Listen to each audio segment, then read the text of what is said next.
The Quran tells you his whole story, his journeys, east and west, to the ends of the known world, the people he judged, the power he was given, which the Quran says was access to everything. It tells you what he built, and what he built it out of, and who he built it against, and it tells you the exact day it will come down, and it refuses to tell you his name. Think about how strange that is. This is a book that names people. It names Musa, it names Maryam, it names a man's uncle in a surah devoted to him. It names an ant. And here is a figure given an entire passage of Surah Al-Kahf, a king with authority over the earth from one horizon to the other, a man Allah himself speaks to directly, and the Quran hands you a title instead of a name and moves on. Dhul Qarnayn, the one of the two horns. That is not a name, that is a description, and a strange one. And for 1400 years, the greatest scholars in the tradition have argued about who is standing behind it. Some said Alexander. Some said a Persian emperor. Some said a king from southern Arabia nobody remembers. Some of the most careful minds in the history of Islamic scholarship looked at the evidence and said, plainly, that they did not know. So here is what we are going to do. We are going to take the account apart, the way the Quran actually gives it, the three journeys, in order. We are going to build the wall with him out of the exact materials, the text names. We are going to look hard at the identity theories, including why the Alexander answer, the one you were probably taught, is the one classical scholars pushed back on hardest. And then we are going to deal with the real question, which is not who he was. It is why you were not told. Because the omission is not an accident. This is a book that could have given you the name in one word. It gave you a title instead. And I want to show you what that title is doing, because once you see it, this stops being a story about a mystery king and becomes a story about you. Stay to the end, because his wall is still standing, and the Prophet, sallallahu alaihi wasallam, said something about it that is difficult to sit with. Here is where we start, with the question. Surah Al-Kahf, Ayah 83. Wa yasa lunaka and Dhul Qarnayn. And they ask you about Dhul Qarnayn. Say, I will recite to you about him a report. Read that opening again, because it tells you something before the story even begins. This passage is an answer, somebody asked. The Quran does not usually open a narrative that way. It opens this one by telling you there was a question in the room, and the question was, who was Dhul Qarnayn? Which means the name was already a puzzle then. 14 centuries ago, at the moment of revelation, people already did not know. They were asking. And the well-known account in the Sirah literature, and I will be careful and tell you this is from the biographical tradition rather than from the strongest hadith collections, is that this question was a test that the Quraysh, unable to answer the man in front of them, sent to the scholars of the people of the book and asked what they should use to expose him. And they were told to ask about three things. Ask about the young men who disappeared into a cave. Ask about a man who traveled to the ends of the earth. And ask about the Ruh. 3 questions. And Surah Al-Kahf opens with the young men in the cave and closes this section with the man who traveled to the ends of the earth. The surah is answering an interrogation. Now notice what the answer does. They asked a who question. Who was he? And the response begins, I will recite to you about him a report, dhikra, a remembrance, not an identification, not a name, not a lineage, not a dynasty, a report about what he did. They asked who? The answer said, let me tell you what happened. Hold on to that, because that gap between the question asked and the answer given is the entire video. But before we move, look at the one word we were given, because it does not behave either. Dhul Qarnayn. Du means possessor of, owner of, the one with, and Qarnayn is the dual of Qarn, 2 Qarns. So, the one with 2 Qarns. The problem is Qarn. In Arabic, it is one of those words that carries several meanings at once, and the scholars never agreed on which one is operating here. Qarn means horn, the horn of an animal. That is the reading that gives you the crowned king, and it is where the Alexander coins come in. But Qarn also means an era, a generation, a century. You still hear it that way today. So, Dhul Qarnayn could mean the man of 2 eras, the one who lived through 2 ages, or whose rule spanned 2 generations of men. And Qarn also means the extremity of a thing, its edge, its peak. The Arabs spoke of the Qarn of the sun, meaning its edge as it comes over the horizon. which gives you a completely different reading. The man of the two edges. The man who reached both ends of the sun, the place it rises and the place it sets. And notice that this is not a guess. It is precisely what the passage shows him doing. He goes to the Maghrib. He goes to the Mashriq. The title may be a description of the journey you are about to watch. Others said Qarn means a braid, a lock of hair, and that he wore two. Others said his crown carried two horns. Others said he ruled the two horns of the world, east and west. So count what we actually have. The Quran withholds the name and hands us a title, and the title itself is a word with 4 or 5 live meanings that the greatest scholars in the tradition could not resolve between them. The one word we were given is also a puzzle. That is not carelessness. Nobody is that careless twice. Ayah 84. Inna makana lahu filard, wa atainahu min kulli shay'in sababa. Indeed, we established him firmly in the land, and we gave him from everything a means. 2 clauses, and they are staggering. Makana, from the root that gives you makan, place, position, and tamkin, empowerment. Allah did not say he took the land. He said we established him in it. The power is described as a grant from the first second. And then, we gave him, from everything, a sabab. A sabab is a rope, a cord, a means, the thing you use to reach something, from everything, not from some things. Every route to every outcome was open to him. Whatever he needed to get where he wanted, he had it. That is the most complete description of worldly power anywhere in the Quran. Not the most wealth, not the largest army, access to everything. And here's something most people miss. Look at what he does with it in the very next word. Ayah 85. Fa atba'a sababa. So he followed a means. He took one of the ropes he had been given, and he pulled on it, and he went. He does not sit. A man handed the keys to everything gets up and travels. Remember that, because we are about to watch what he does when he arrives, and it is not what men with that kind of power do. He goes west first. Ayah 86. Until, when he reached the setting of the sun, he found it setting in a spring of dark mud, and he found near it a people. Now, I am going to stop here, because if I do not, the comments will, and the question deserves a straight answer. Does this verse claim the sun physically sets in a muddy pool of water on the surface of the earth? No, and the answer is in the verb, wajadaha. He found it, he perceived it. The verse is not making a cosmological statement about the sun.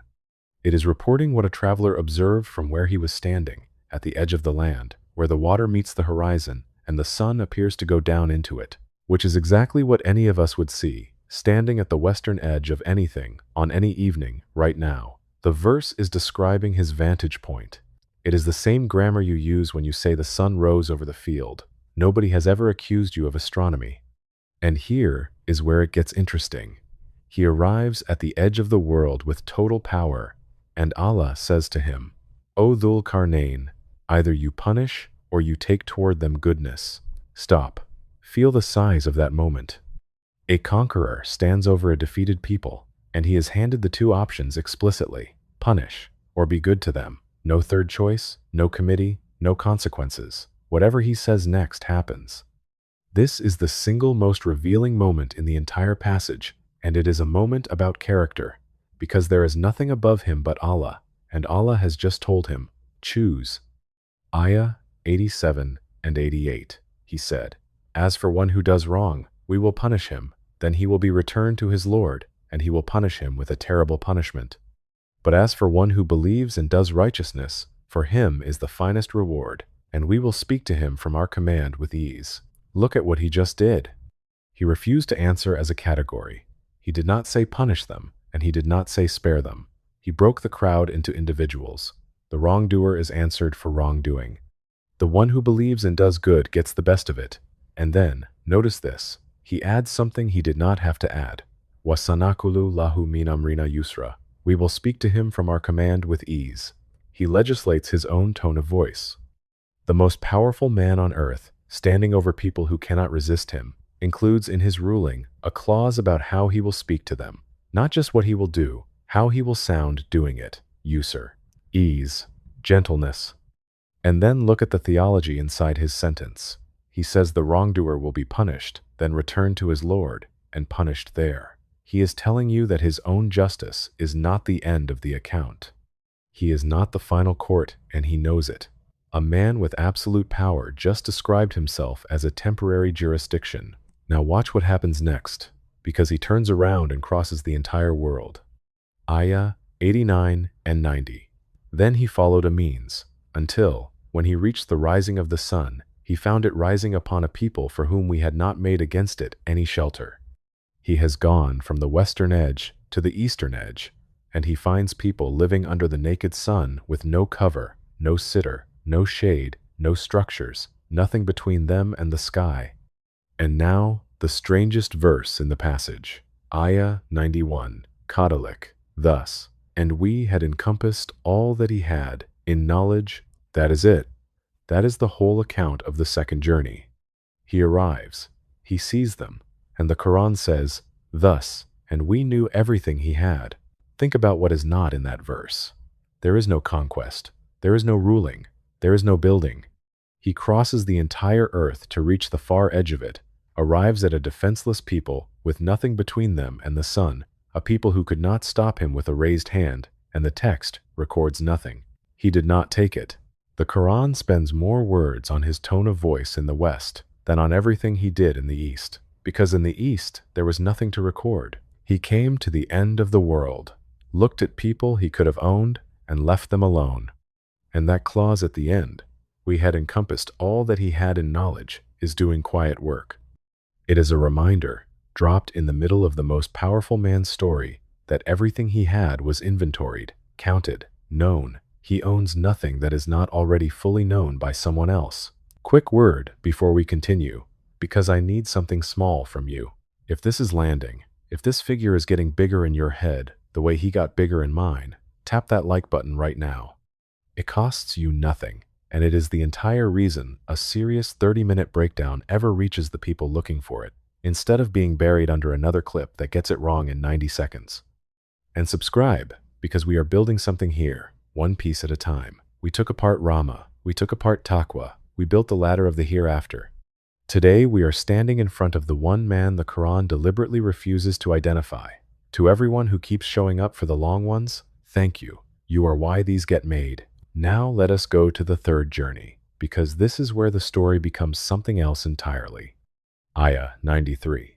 Until, when he reached between the two mountains, he found beside them a people who could hardly understand speech. He is in a mountain pass, and he finds a people at the bottom of a language barrier. La yakaduna yafkahuna kala. They could barely comprehend speech. And somehow, across that barrier, they get a message to him. They are terrified. Ayah 94. They said, O Dhul Qarnayn, indeed Yajuj and Majuj are corruptors in the land. So may we assign for you a payment that you make between us and them a barrier? And who are Yajuj and Majuj? Here is the honest answer. The Quran does not tell you that either. It tells you they corrupt. It tells you, in Surah Al-Anbiya, ayat 96 and 97, that a time comes when they are opened, wahum min kulli hadaban yansalun, and they come swarming down from every height, and that this happens as the true promise draws near. That is, the shape of them, numbers, elevation, descent, corruption. The tradition filled the rest in with a great deal of material, and much of it does not stand, and I am not going to hand you a physical description with no chain behind it, just because it would make a better thumbnail. What the sound sources give you is a people, human, numerous beyond counting, corruptors in the land, and a promise attached to them. Notice the pattern building here. We do not know his name. We do not know their identity. We are 3 withholdings deep in one passage, and we have not even reached the wall. Now watch this, because it is the second great character moment, and it goes past most people in half a second. They offer him money. And Ayah 95, he said, that in which my Lord has established me is better.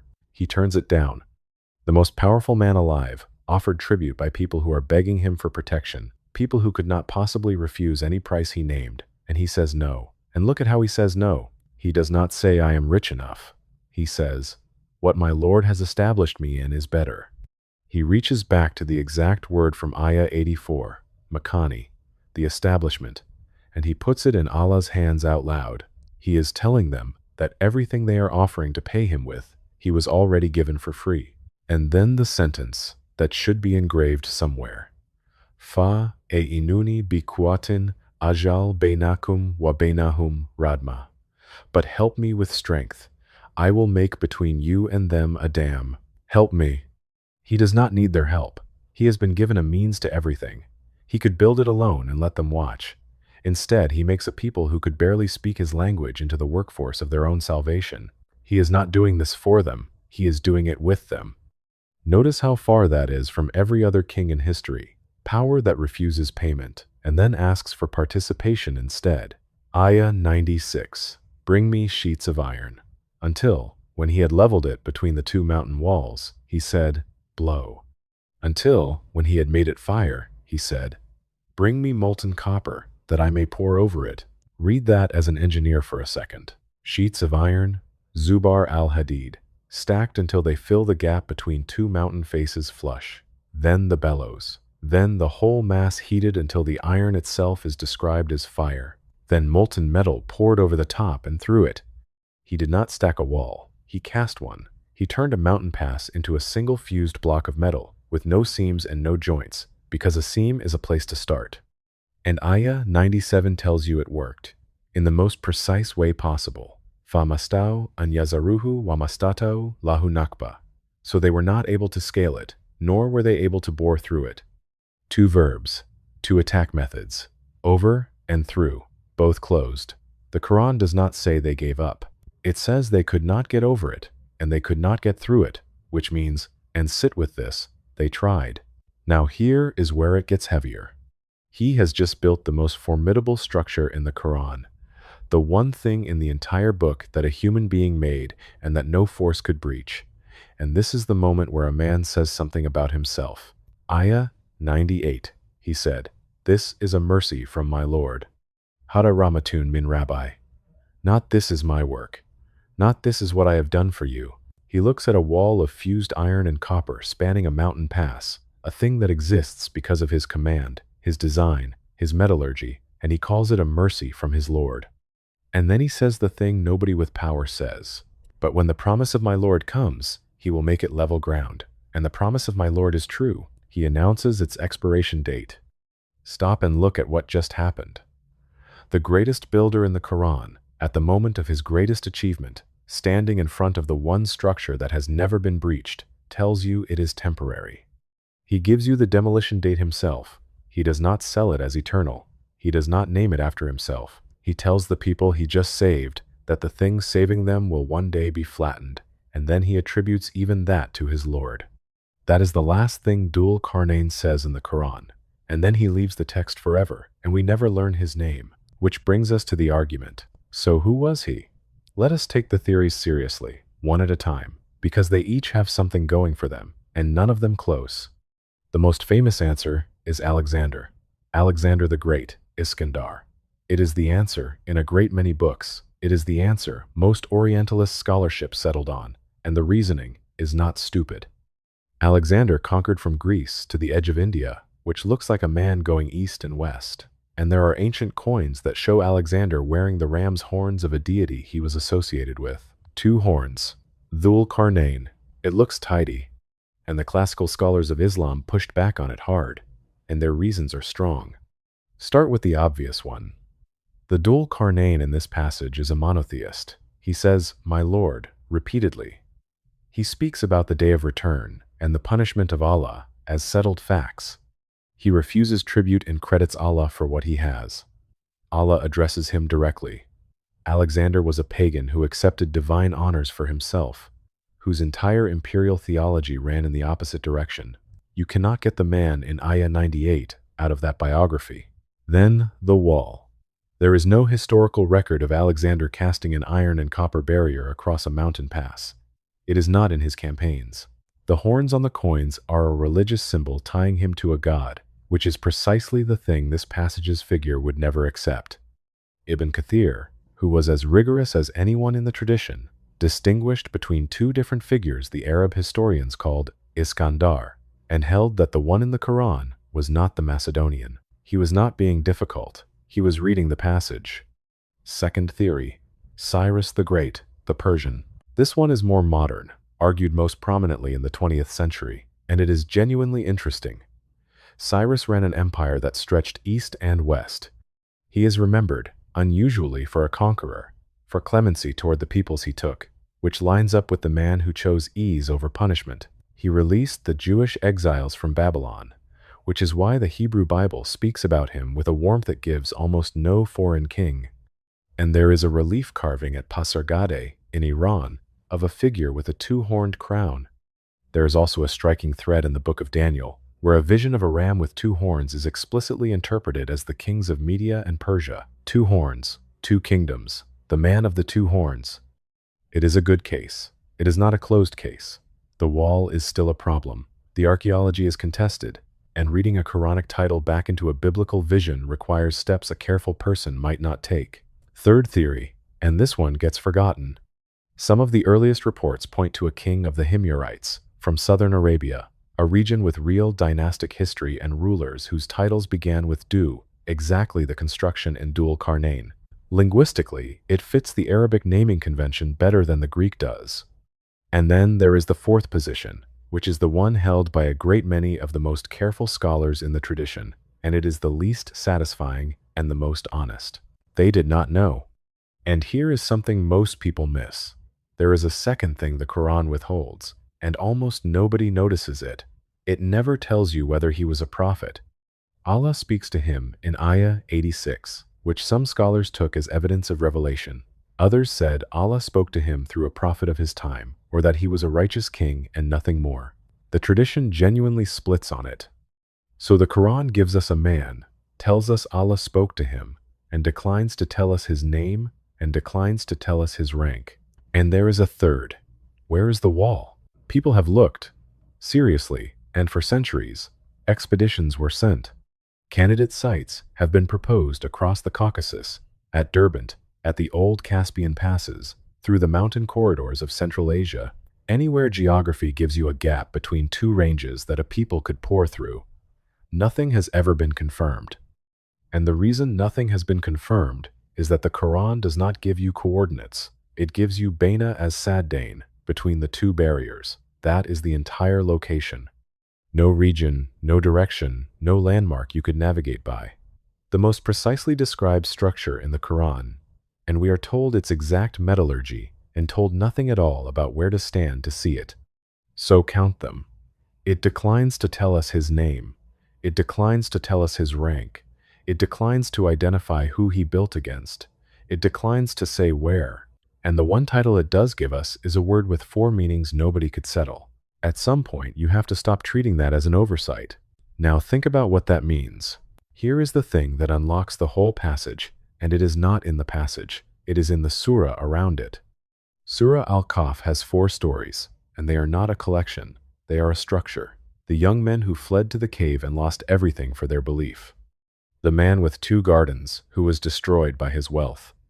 Musa, alayhis salam, who went to learn from Khidr and was undone by what he did not know, and Dhul Qarnayn, who was given the world. 4 stories, and the scholars saw the pattern a long time ago. Faith, wealth, knowledge, power. The 4 things that test a human being, 1 story each. Al-Kahf is the surah of trials, and the Prophet, sallallahu alaihi wasallam, in a narration in Sahih Muslim, told us that whoever memorizes the first 10 ayat of this surah is protected from the Dajjal, the greatest trial of all. So Dhul Qarnayn is not a history lesson. He is the answer to a question the surah is asking. What does a human being look like who is handed power and is not destroyed by it? And now put him next to the man in the same surah who had 2 gardens. That man had a garden, not a hemisphere, a garden. And in ayat 34 through 36 he says, I am greater than you in wealth and mightier in men. And he walked into his garden and said, I do not think this will ever perish, and I do not think the hour will come. Compare the sentences. The man with a garden says, I do not think this will ever perish. The man with the world says, when the promise of my Lord comes, he will make it level ground. Same surah. One man with a plot of land convinces himself his fence line is eternal. One man with everything, standing in front of the only unbreakable thing ever built, announces its end. That is the lesson. And now, finally, look at what the names do. The man of the two gardens is not named either. Neither of them is named. The surah gives you the trial of wealth and the trial of power, and it strips the name off both, because the moment you have a name, you have a file. You have a century, a nation, a dynasty, a man who is safely not you. Give Dhul Qarnayn a name and he becomes a Persian problem, or a Macedonian problem, or a footnote from southern Arabia, and you close the book having learned some history. Take the name away and there is nowhere to put him. And now look back at what we just spent 10 minutes doing. We ran the theories. Alexander, Cyrus, the Himyarite king. We weighed coins and reliefs and chronologies. That is what everyone does with this passage, and it is what has been done with it for 1400 years. And I want you to notice something uncomfortable about it. The passage opens by telling you that people asked who he was, and the answer given, immediately, in the first line, was a report about what he did. The Quran declined the question in Ayah 83, and then spent 15 ayat answering a different one. And we still ask. We are still asking.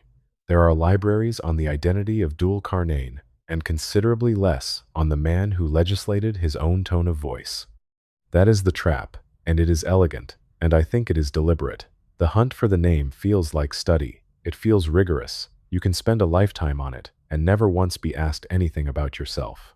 Whereas the thing the passage is actually doing costs something the moment you look at it directly. He becomes a shape, an outline, a man standing at the edge of the world with everything in his hands and a choice in front of him, and no face for you to fix on, because the outline is not there for you to identify. It is there for you to step into. You will not be given a hemisphere, but you will be given something. Authority over a room, a household, an employee, a comment section, a moment when someone is in front of you and cannot stop you, and there is no consequence, and nobody is watching, and you are handed the same two options he was handed: punish or take toward them goodness. He was not named because the question is not who he was. The question is what you do at the edge of your own small world when nothing is stopping you. That is why the Quran answered a who question with a report about conduct. The answer was never going to be a name. But that is not the full story, because there is one more thing, and the Prophet ﷺ said it. The wall is still standing. In a narration in both Sahih Bukhari and Sahih Muslim, he woke from sleep, alarmed, saying, La ilaha illallah. Woe to the Arabs from an evil that has drawn near. Today, a hole has been opened in the barrier of Yajuj and Majuj like this, and he put his thumb and the finger next to it together in a ring. An opening, small enough to make with 2 fingers, already open in his lifetime. And then Zainab bint Jahsh, radiyallahu anha, asked the question everyone in the room was thinking: will we be destroyed while the righteous are among us? And he said, yes, when al-kabath increases, when the filth becomes widespread. Notice what that answer does. It does not say the wall fails because they are strong. It says the destruction comes when the corruption on this side becomes widespread. The threat is described from the outside, and the timing is measured from the inside. And in the long narration in Sahih Muslim about the end of time, when the wall finally goes, they come down from every height, and the first of them passes a lake and drinks it dry, and Isa, alayhis salam, and those with him are told to take shelter, because these are servants of Allah that no one has the power to fight. Dhul Qarnayn told us this. Ayah 98. When the promise of my Lord comes, he will make it level ground. He said it standing in front of his own greatest work, and he was right, and he has been right for every single day since, and the day he was talking about has not arrived yet. So the last thing the nameless king ever said in the Quran is still in effect, and the wall he built is still holding, and neither of those facts has his name attached to it, which is exactly how he wanted it. If this reshaped him for you, do 2 things before you go. Leave a comment and tell me which moment did it, whether it was the man who legislated his own tone of voice, or the conqueror who reached the end of the earth and left it alone, or the builder who announced his own demolition date, because the ones you write genuinely find the person who needed to read them. And subscribe, because we are building this thing one piece at a time, and the next one is already waiting. May Allah give us of what He gave him, in the only measure that matters, not the reach, the restraint. May He make us people who are handed something and do not mistake it for ours, who are given the choice and take toward them goodness, and who look at the best thing we ever built and can still say the sentence He said, "This is a mercy from my Lord." He never told us His name. He told us how He used what He was given. Go and be the kind of person who could survive being remembered the same way.